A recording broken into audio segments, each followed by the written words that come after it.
Well, for more on that story, I'm joined by our sports editor, Simon Harding. Simon, thanks for joining us.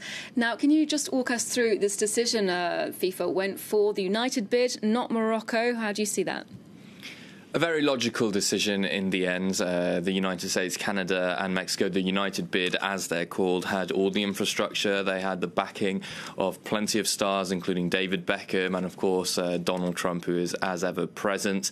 And in the end, a very straightforward victory for them as well. 67% in favour of this United bid. No one expected it to be that big, and I think that's the only real surprise. The United bid was clearly the favourites going into it, but the margin with which they won is really what's shocked everyone so far. Morocco, their fifth bid, their fifth time of asking, and again it has failed. FIFA are running out of excuses not to award them a World Cup if they are to bid in the future. What's for sure is that it'll be a revolutionary World Cup, 48 teams for the very first time across 34 days. The biggest distances travelled between grounds as well, from Canada to Mexico. We did say a lot before the bid was given that there was this idea of logistics versus passion. Of course, Mexico, plenty of passion from the Latin American, and also the possibility for FIFA to develop football in Canada. Now, we know that there's some very strong arguments, both logistical and financial, surrounding the choice of the United bid. I mean, the US has hosted the World Cup before. They certainly know how to do it. But do you think there's perhaps a diplomatic or political dimension to this decision today? It's political in the sense that FIFA's decisions are always political.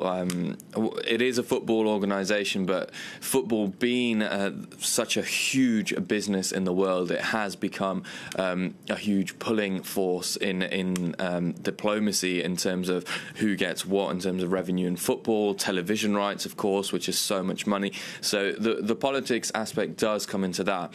Earlier on, when I was here, we were talking about whether or not countries like Iran will be able to send fans, whether the players, the embargo and all this, whether that will still all be in place in 8 years' time. And I think that's the main thing to take away from this. This is still 8 years away. A lot of things can change from there. So the political ramifications, which we could discuss now, could not be applicable in 8 years' time, and vice versa. There could be things that happen in the meantime that mean that, countries might not be able to attend or will be able to attend. So it's very difficult to speculate at the moment. As I've always said, it is a footballing competition. It is a party. The World Cup is a party to celebrate football, and hopefully that is what it will remain. And as you say, it's very far off. We've got 8 years and another cup starting in Russia tomorrow. Before then, Simon Harding, thank you very much for joining us. Now,